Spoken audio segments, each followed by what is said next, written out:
আজকের এই ভিডিওটিতে আমরা দেখব কিভাবে পিক্সার্ট অ্যাপ্লিকেশনটির মাধ্যমে এরকম ফটো এডিটিং করতে হয়। সো সম্পূর্ণ ভিডিওটি ধৈর্য সহকারে দেখবেন। আর ভিডিওটি শুরু করার আগে সবার কাছে একটা রিকোয়েস্ট, যারা এখনও আমাদের চ্যানেলটিকে সাবস্ক্রাইব করেনি তারা অবশ্যই সাবস্ক্রাইব করবেন এবং পাশে যে বেল আইকনটি রয়েছে সেটিতে ক্লিক করবেন পরবর্তী ভিডিওগুলো সবার আগে দেখার জন্য। তাহলে চলুন শুরু করা যাক।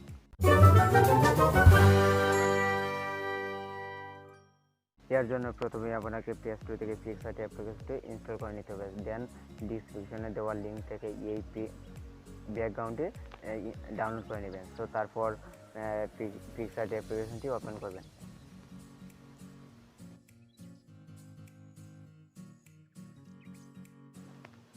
ওপেন করার পরে এরকম আসবে। তো নিচে যে প্লাস আইকন রয়েছে তার উপর ক্লিক করবেন। দেন ওয়াল ফটো লেখাটির উপর ক্লিক করবেন। তারপর ব্যাকগ্রাউন্ডটি সিলেক্ট করে নেবেন।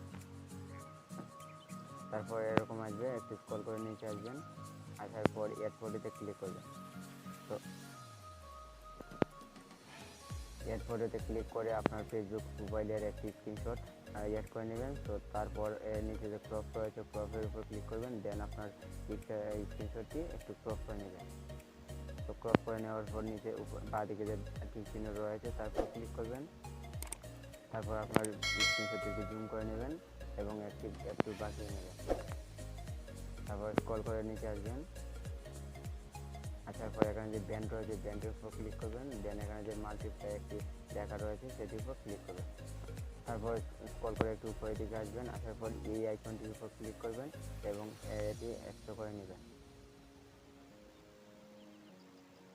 তো আপনাদের চাহিদা মতো একটু কাস্টমাইজ করে নেবেন।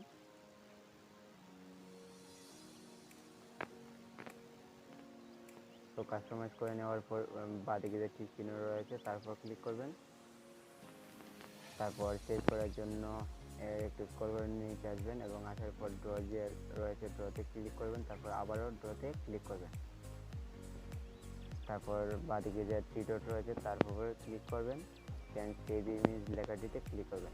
তারপর দেখতে পারবেন আপনার পিকচারটি কিন্তু গ্যালারিতে সেভ হয়ে যাবে। তো এই ছিল মূলত আজকের এই ভিডিও। আশা করি সবাই বুঝতে পারেন। যদি বুঝতে অসুবিধা হয় তাহলে অবশ্যই কমেন্ট করে জানাবেন। আর যদি ভিডিওটি ভালো লাগে তো অবশ্যই লাইক করবেন এবং কমেন্ট করে জানাবেন কেমন লাগলো। আর বন্ধুদের সাথে অবশ্যই শেয়ার করবেন।